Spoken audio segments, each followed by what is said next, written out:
Do we have too much government? We need to put people ahead of corporate profits. This system is so lopsided. This threat is a real threat to democracy. And I think that's really important. That's something we haven't been doing in this country for a long time. Where do you start? What do you do? How do you do it? Access to Democracy and other Eagan community television programming is supported by Thomson Reuters, makers of Westlaw Next and based in Eagan. Through Westlaw Next and other innovative online services, Thomson Reuters is the world's leading source of intelligent information for businesses and professionals. Online at thomsonreuters.com.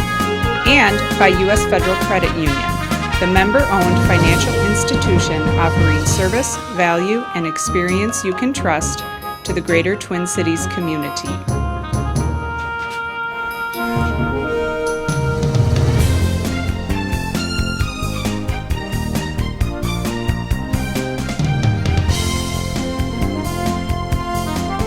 Welcome. Heimie's Haberdashery returns. Well, maybe it's Access to Democracy that returns with Alan Miller as host, and Heimie's Haberdashery in the form of Anthony Andler is sitting right here, and welcome, Anthony. Yeah, thank you. It's been a while. It's been a while, and you've been one of our sponsors, and we certainly have appreciated it. Absolutely. I sit here with a Heimie's Haberdashery shirt, Yep, a I Heimie's appreciate that. Haberdashery jacket, You woke up this morning and you said, and It's Heimie's Heimie's all day Haberdashery long. underwear. That's right. No, I don't think so, but whatever works. who wears underwear anymore? Right. That's anyhow. Anthony, as he has explained before, is really an interesting story because he started out with a leather shop, really. He's a leather craftsman by trade. In 2001 in St. Paul on St. Peter Street. Right. Artist Mercantile, was that what the name of it was? Right. I originally started out in a Tilsner art co-op. And that's where I started making my first handcrafted leather bags and wallets. And I would sell them literally on the street corner during the farmer's market down there. Make enough money to save up to buy a sewing machine, and then started my Artist Mercantile business shortly thereafter. So, Which was in what, the Ham Building? in the historic Ham Building right downtown St. Paul. Right. Mm-hmm. And that was in 2001. Right. Here we are in 2014, and you really have become an international name. You outgrew the small leather business you had. Right. You moved into a small store where you started handling clothing. Right. And Then in 2004 we grew from there. and you really grew. Right. In 10 years in the new store, which we just celebrated a 10th year anniversary. Right. That would. You have everything in there. Every piece of anything that a man would want, Sure. and including a barber shop. and sometimes an old-time barber and sometimes a stage, right? and sometimes a stage, and we'll talk about that. Yeah, so it's been evolutionary. I mean, definitely being in business, in small business, in a downtown where you have opportunity to grow, it's a stepwise process, and you move through that growth when your business tells you to move through the growth, and you advance, and you pay attention, and you do a good job.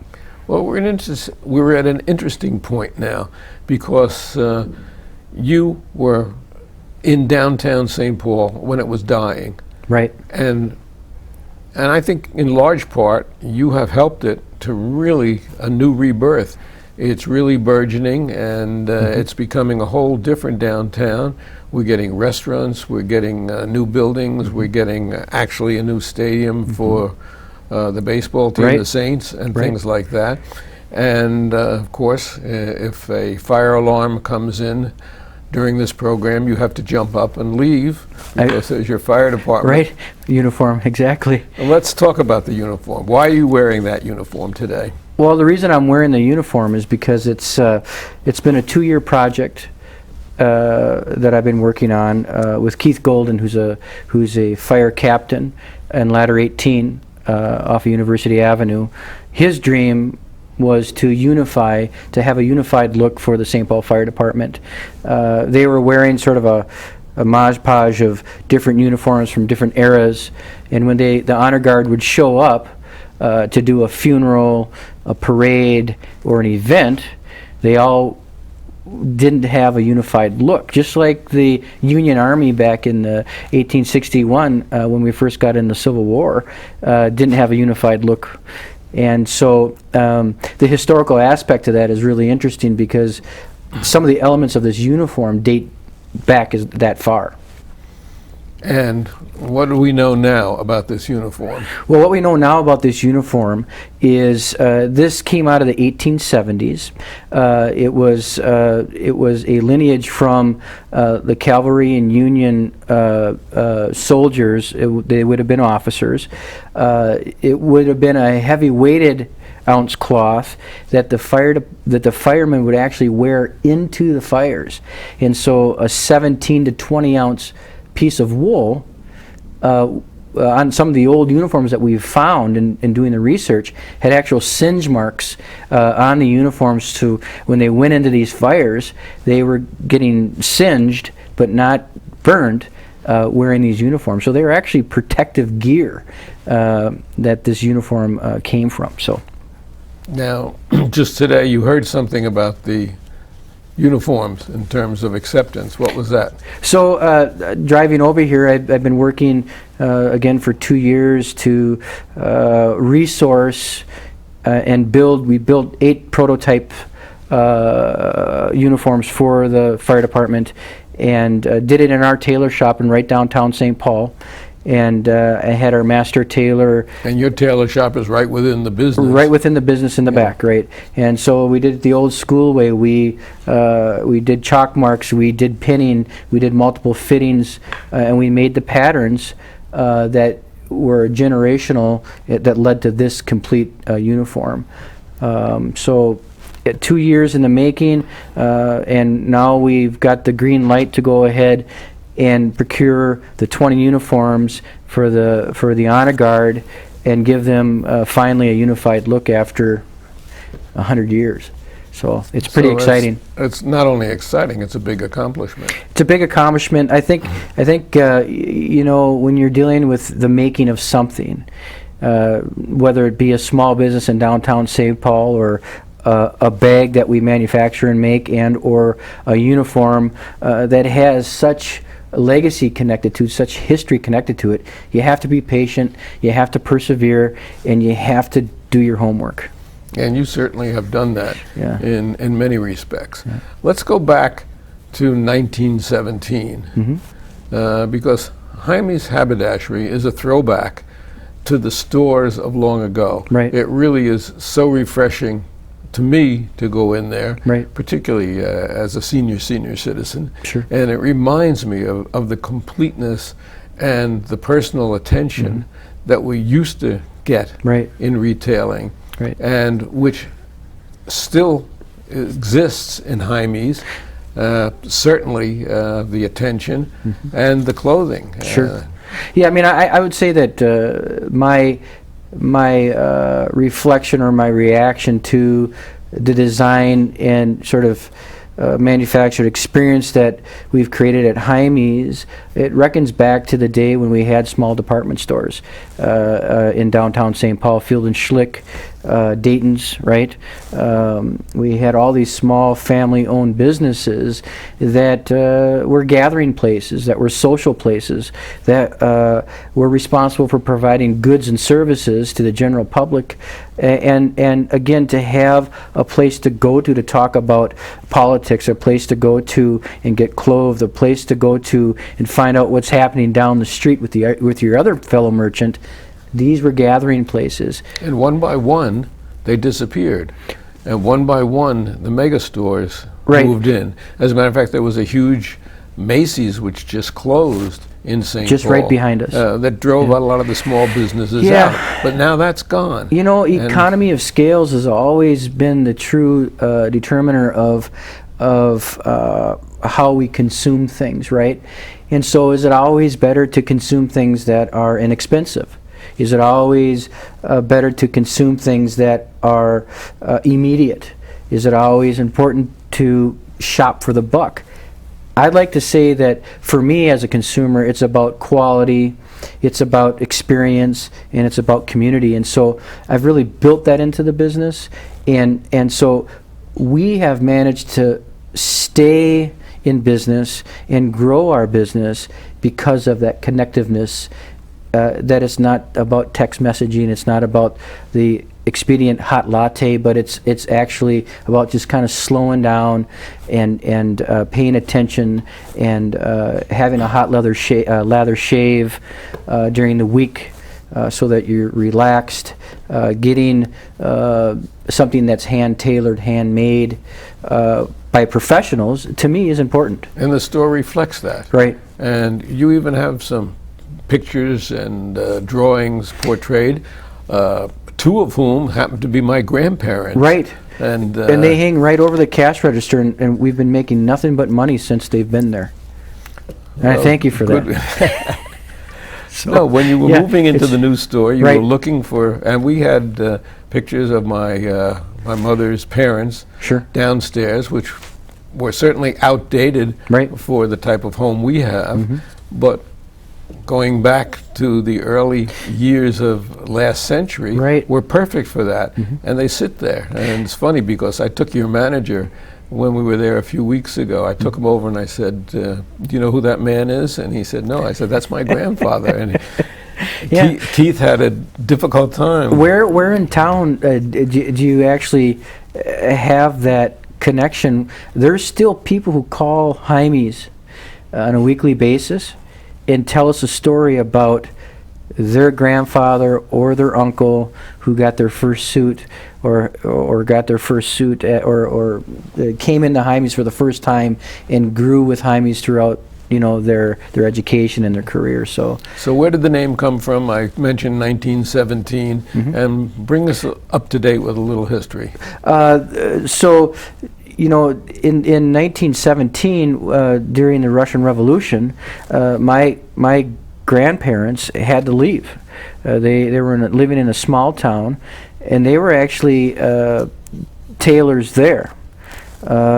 And so they came here to America with skill, but with a little bit of money in their pockets.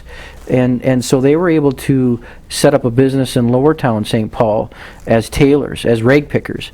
And they had a cart and a horse, and they went out Robert Street Trail and stopped at farms, collected rags, and reconditioned them, would repair items for people, and redeliver them. So it's a interesting sort of saga of perseverance and heritage. I mean, that long Jewish heritage that runs through what at one time was called Heimie Town, right?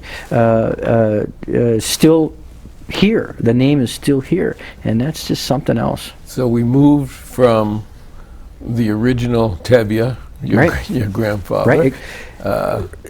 It's the same story. Fiddler on the Roof. It reminds me Load so the sewing much. machine up and Yeah. right. And what happened transition-wise? Tragically, when they came here. Yeah, after that. After that, they were able to connect with a temple here in the Twin Cities that provided them with resources to get set up in business and with their home, and that was their community. And that lineage, they started a store that wasn't as complete as the store that we have now. It was items, but not a lot of items. It wasn't really heavy retail at that time. We hadn't gone through the World War II where we saw a lot of garments, ready-made garments, being ready available to the general public. So the expense that it took to do something like that, the Industrial Revolution allowed that to happen. The war allowed that to happen. The process was in place for Americans now to be able to buy ready-made goods, and so that's when they became retailers after World War II. And was it your grandfather at that time, or had it moved on? It was my grandfather and his dad, and then prior to that, it was his dad that was working with him. So it was that 3 generation that came here to America that worked together to establish themselves. And that was the original Heimies. That was original, yes. Yeah. Mhm. Okay. And we have progressed, as we said, from where we were Right. to where you are today, Right. which is really a full-service men's haberdashery. It really is, and I think what's important is I revisited my business plan this past week because I really wanted to make sure that we were standing behind our original intention. And I think that by doing that, those intentions become strong again and allow us to persevere and overcome some of the obstacles that we're dealing with currently, economically or through the growth of the city, through the movement of people and how people, the street level traffic that happens in downtown St. Paul. How can you be innovative? How can you be ahead of the curve so that you can stay in business in a downtown? Get people to change their habits, to come down and shop downtown St. Paul, to know that there's things that are happening down there that are really, really exciting. Well, I know because I've met some people in the store who come from great distances to Right. shop at Heimie's, and it's because of the attention, it's because of the quality, Right. it's because of the ambiance, Right. And it's because of your personality and which you really translate into all of your employees. Right, and you have to make sure that all that's happening on a daily basis. And sometimes you fail, and sometimes you succeed, but most of the time you succeed. So Now, not all of your clothing is made by you, no, but a lot of it is. right, Really. right. A lot of what we do is we work with American-made companies that supply our goods, and there's still a huge amount of imported goods, but imported from Great Britain, France, Italy, through the network of what's happening in the garment industry in Montreal.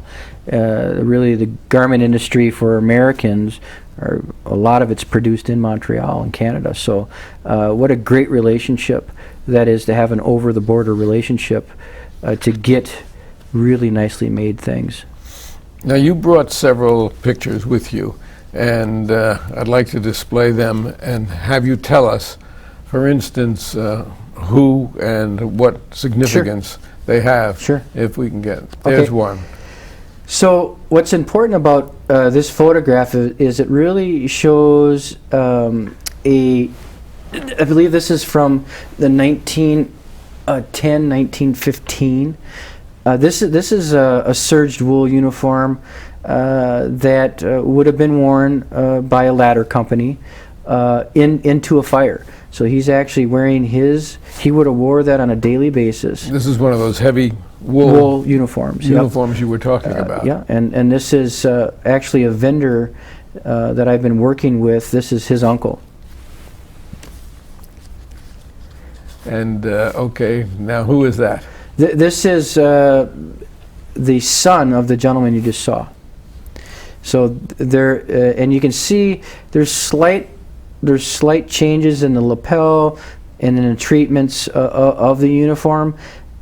At that time, this uniform wouldn't have, in the 50s, would not have been worn into a fire situation. So now we're evolving into using these uniforms for parade and or advancement in career. But one of the traditions of fire departments is the fact that it's a family tradition. Generational, definitely. Much the same as Heimie's Right. is a tradition from tailors to the retail store that we have today, and Right. making things.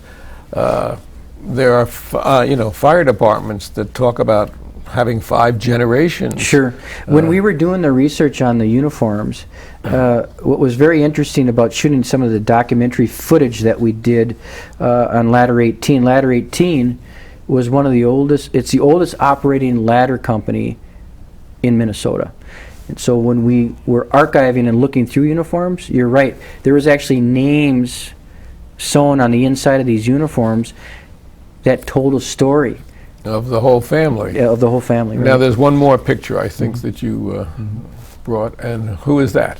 Now this is the next generation, the son of. So there's 3 generations here of the first gentleman, second gentleman, and then now this is 1960. I believe it's 67. This was taken in New Jersey. Different hat also there. Well, yeah, and so uniforms have a tendency to change. I suppose, depending on identity of a ladder company, they could use a white hat or a blue hat and identify their different ladder companies. Now, on the table in front of us here is a leather bag. Right. Where did that come from? So, when I originally got into business, I was a leather craftsman, and I started my first business handcrafting things for equestrian use, so for horses, and then it evolved into handbags. This is the current materials that I'm using, and I'm making hunting and fishing gear as well as briefcases and luggage. So this is a 7-ounce waxed canvas, and we're using Horween leather, which is coming out of Chicago, to do the treatments of the leather on the bags. And these are for sale at Heimie's. Right. These are for sale at Heimie's, and we're working on a new printed catalog that we'll be sending out as a heirloom piece. Something that will be an annual thing to look forward to. Now, we mentioned that you have a barber shop in the store. Right. We mentioned that there are tailors in the store. We mentioned that a lot of the clothes is handmade and/or certainly measured, Right. and I can testify to that. But Heimie's is also an entertainment mecca, Right. of some degree. Heimie's has cabarets, Right. and Yeah, I think when I come from an acting background. I originally went to film school and worked on about 30 films. Acted in a dozen films and did some stage plays too. So if you come into Heimie's, you can tell there is an interpretation of set design.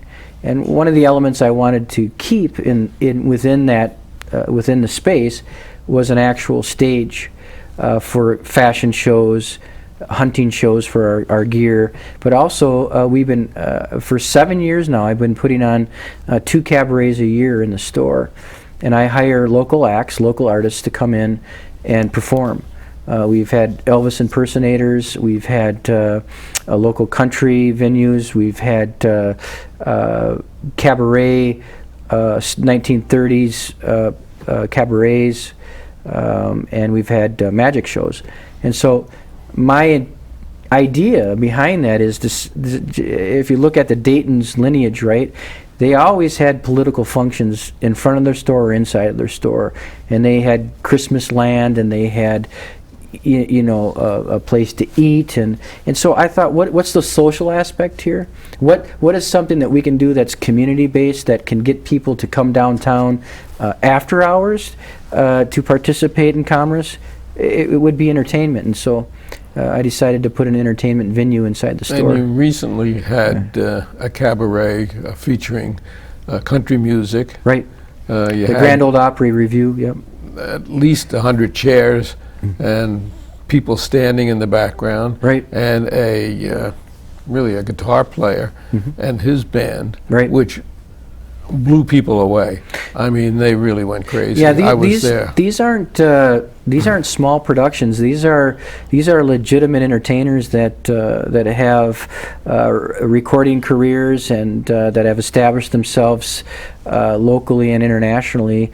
And it's great that we're able to say, come on down to the Haberdashery and see a stage show. I mean, that's worth the ticket price itself. So. And actually, they're very, very reasonable ticket prices for these shows. Right. Considering that they have unlimited drinks Right. and hors d'oeuvres that Right. continue right throughout the entire show. Yeah, throughout the show, yes. But the foot thumping and the clapping was incredible yeah, with this and most recent one. I think it allows everybody to decompress and to really begin to analyze and think about what it is when we use our cities, how we use our cities, and what do we want to do with our time, right? So it's not about just selling something, putting something on a shelf and then selling it. It's about what takes place after that, and I think that's very human, and it's relationship geared. And it is interesting that for years we sort of moved away from the cities. The suburbs were growing and Right. growing, and they still are to some degree. But in the last decade, there has been a movement back to the cities. You see it particularly in Minneapolis at the Right. moment, and you're starting to see it now in St. Paul, where people, as they age, are giving up those homes, selling those homes, and moving back to someplace where they can be comfortable, but in the city, so that they can really enjoy everything that the Sure. city has to offer, entertainment and food and Right. otherwise. Yeah, I think we have to keep that all in perspective, because as a merchant in a downtown, I'm there to invest in the future of the city. I'm there to provide the city with a streetscape value that allows people to live and work in a downtown.